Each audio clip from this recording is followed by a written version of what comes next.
metal version of the Rock and Roll Research Podcast. Yes, where we share the cool backstories and side gigs of the research pros, and in this case, child psychologists that you trust every day.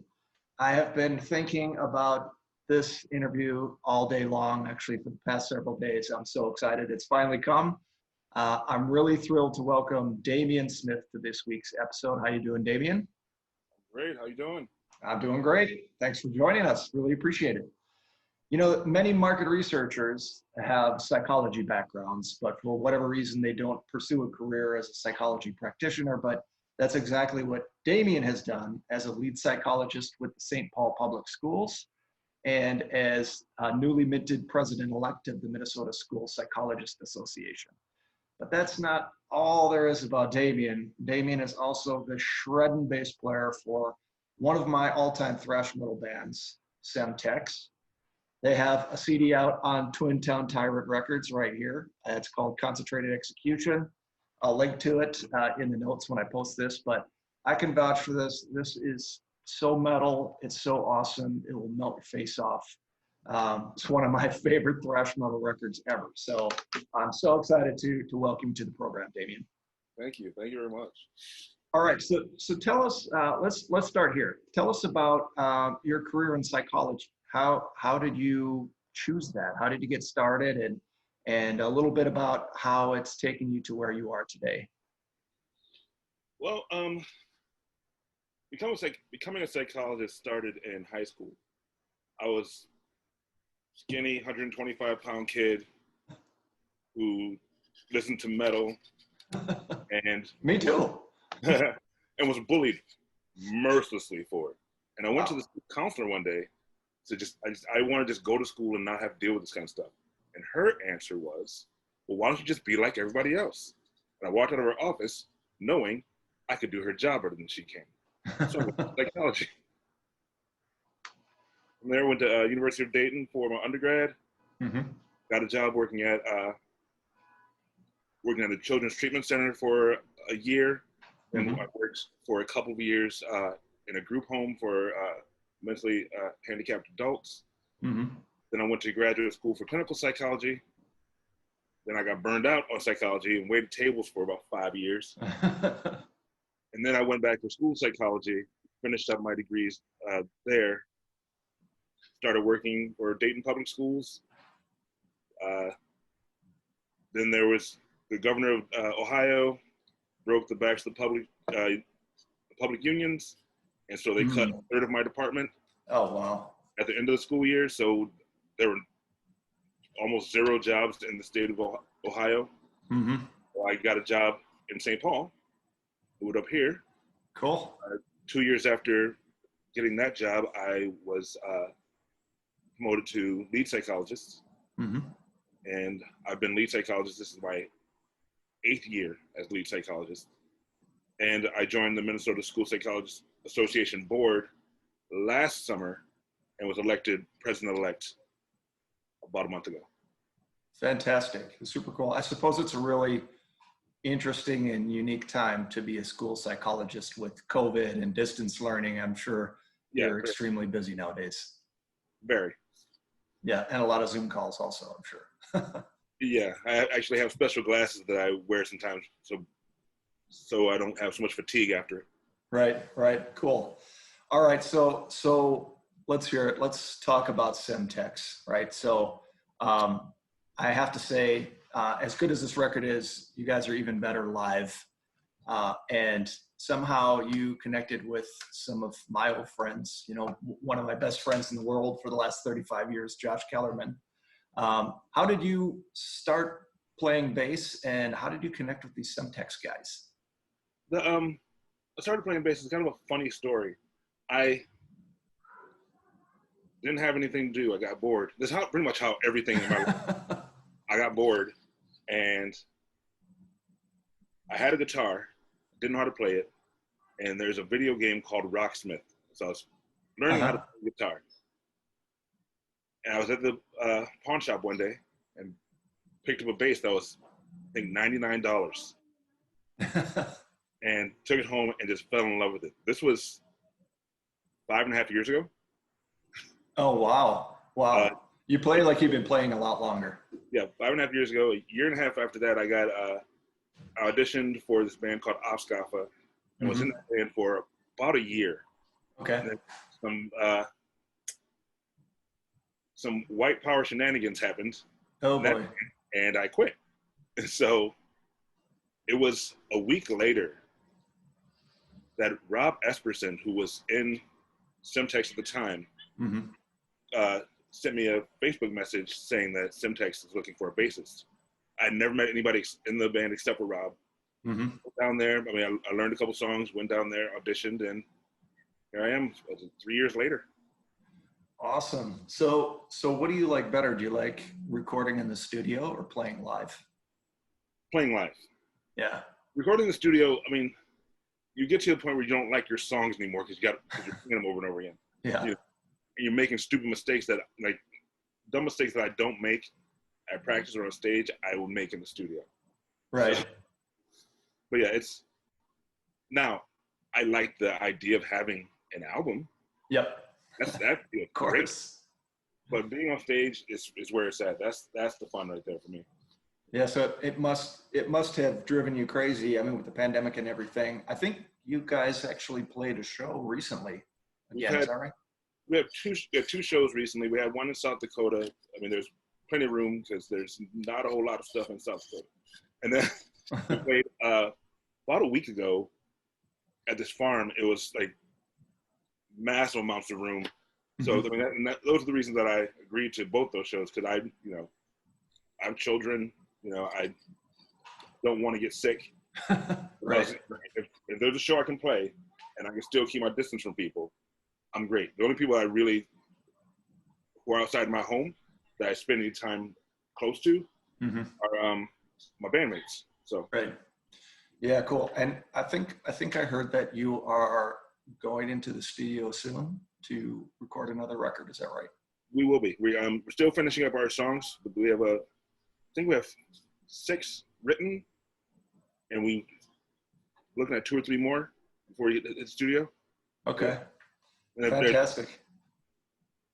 They're worlds like more well written in our opinion than right. even the Concentrated Execution record. Well, I can't wait. And I have to ask you this because I'm sort of curious. I know a lot of people who know a lot about metal would describe you as sounding like maybe Nuclear Assault, or how Josh Kellerman's voice sounds. I'm curious to know for the metal fans here that are listening to the podcast, what are some of the bands that you might compare Semtex to?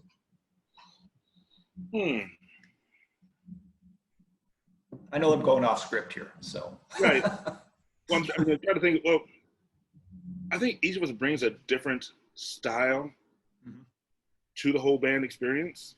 Right. I definitely hear Nuclear Assault because I hear that, in Josh's voice. But then again, I think about how I play and some of the people who I've cribbed style off of, like Evan Langer from Skeleton Witch. I try to do a little bit of that Dave Ellefson sound. Sure. I try to steal a little bit of what I can from Cliff Burton. Yeah. Steve Harris. Steve Harris is where I learned how to gallop. Yeah. So it's a number of different sounds that all together come to something different. I don't know. Sometimes it depends on the song, who we might sound like. Right. Because there's some features in one of our newer tracks that sounds like straight up black metal, and I don't listen to black metal at all. Right. But that song sounds cool. So yeah. Awesome. I can't wait to hear it. So I'll definitely try to stay posted on that. So let me ask you this, because these seem like maybe 2 completely different worlds, right? So you've got one foot, dealing with kids on a day-to-day basis and tending to their mental health. And on the other side, you're with a bunch of guys playing extreme metal. Are there any common threads or any lessons that you draw from one or the other that that's helpful for you? The thing that's common with both is being able to adjust. Mm-hmm. You have to be able to adjust, and you have to be able to jump right back on where you need to be. Right. Because in both, things happen that make everything very interesting, and you have to flow with it. Yep. And make it look like that it was supposed to happen that way. Right. Right. Yeah, no, I can certainly relate to that for sure. So, being that that you deal with kids on a day-to-day basis, and we already mentioned COVID and distance learning, do you have any observations or thoughts on what works in terms of keeping kids mentally healthy, or maybe a little bit about the future of human understanding? Any thoughts on that? That's a big question, but I think one of the big things to take away from COVID that actually we should always have known is that children are complex, just like everybody else. Right. We've spent our entire history of education building for one perfect child. It happens. Right. Building for one perfect child, and none of the children fit that.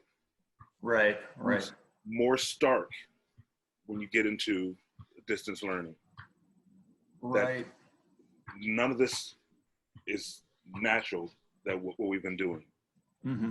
And we've been following philosophies instead of following data and following understanding. Right. Hopefully this puts that in sharp contrast, mm-hmm. so that in future we program towards the whole child. We program towards what the children need as opposed to what we want them to know. Right. Right. Yep. Yeah, that makes a lot of sense. Yeah, I'm curious to know, how maybe that plays out in practice on a day-to-day basis with how you might interact with kids or help them sort of get through the day with distance learning, et cetera.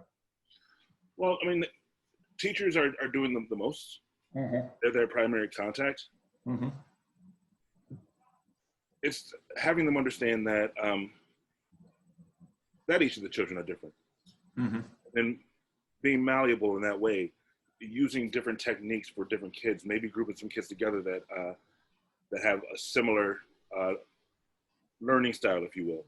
Sure. It's just about understanding those things, and also understanding that they're going through a mental trauma right now. Yep. More so than us, because we can still get out and do things. It's hard for kids. Mm-hmm. So to keep that in mind at all times, and to have your expectations where you expect them to do well, but you understand if they have a problem. Right.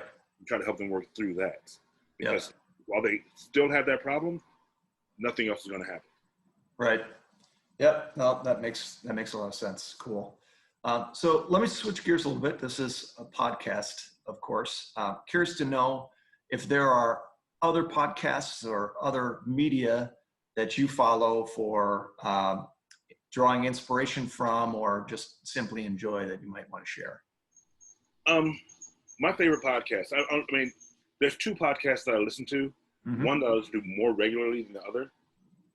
The one is the Bill Burr's podcast, because I don't think anybody told Bill Burr how to do a podcast. He just gets on there and starts talking. Yeah, and it's hilarious, so it works.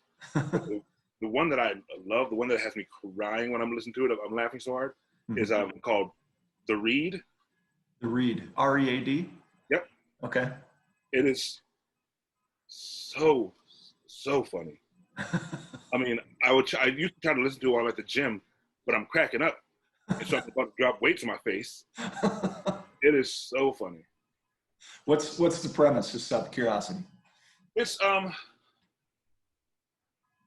right. It's a gay dude, and I think either gay or bi woman, and they just talk about things, just give their opinions on things.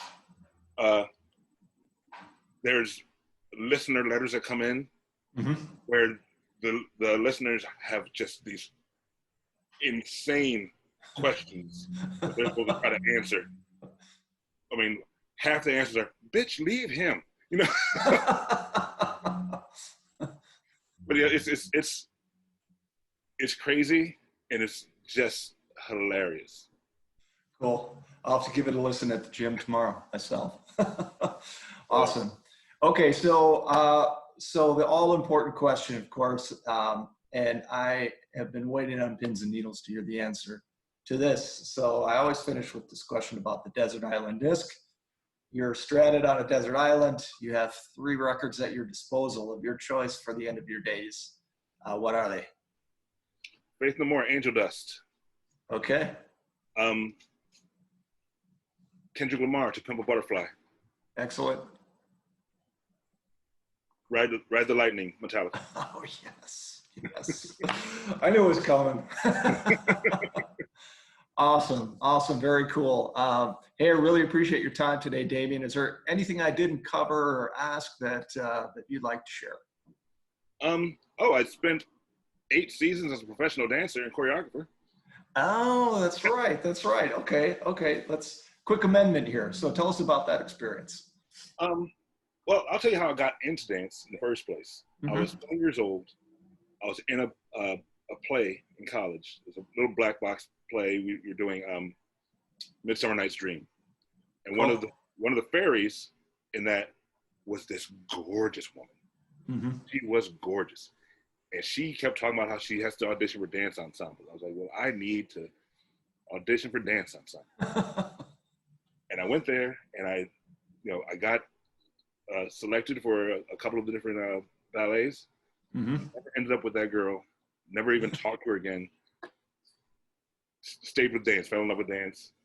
And so it was just, a great time. Great way to keep yourself in shape. Everybody's beautiful. Yeah. I got paid money to hold the most beautiful women I've ever met in my life.